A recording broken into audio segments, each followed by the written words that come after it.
All right, YouTube, got the steering shaft in, nice and smooth. See if you can see the front rotor. Sorry about the shitty photography, but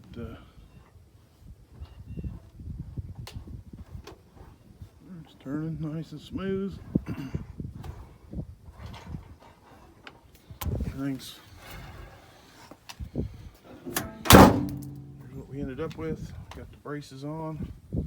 Turned out nice. Put the power steering hose in. New O-rings. Got the U-joint in. The double D shaft.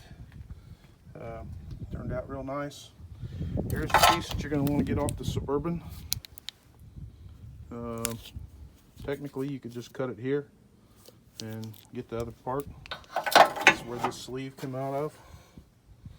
And all that sleeve did was connect these two double D shafts, and they are literally butted up together. I put one on, welded it, and then beat the other one, heated it, and beat the other one down until it hit, and then welded it. So that's not going anywhere. Here's the section just cut off the Crown Vic. That was there. Okay, so you're gonna cut, looks like, what you got there, about 2 inches off the double D. We're just below where it has its factory little kink in it. And you might have to do a little grinding on this. I ground mine down where it started to fit. And then, like I said, I heated this piece here and drove it on there. So it's tight. I mean, you could have got by without welding that.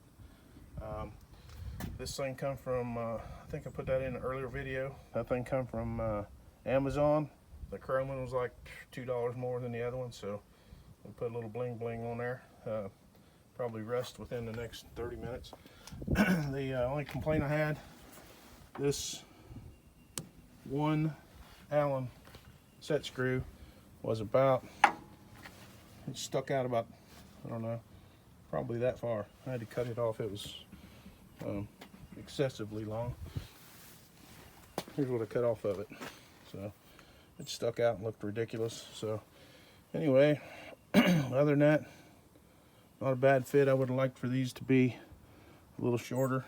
I would like a little cleaner installation, but anyway, it's coming along. It's got a nice steering feel to it. I mean, you know, it's not hooked to any tires or nothing, but there's no catches or whatever. It's just smooth, lock to lock, like it's supposed to be.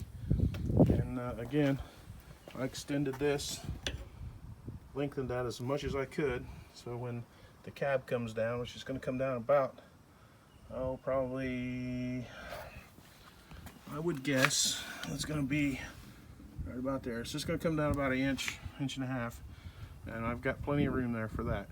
So worst case scenario, we can take this apart. If I have to change it, it would be shorten it. You know, it's kind of hard to lengthen that. It's easy to shorten it. So I can shorten it a dozen times easier than I can lengthen it once. So that's how we did it, and I believe it'll work out. Got a fuel line in here I want to work on.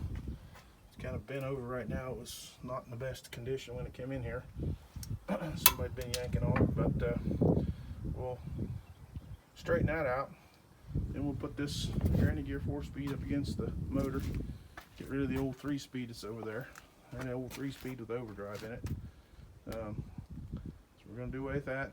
He wants this in here.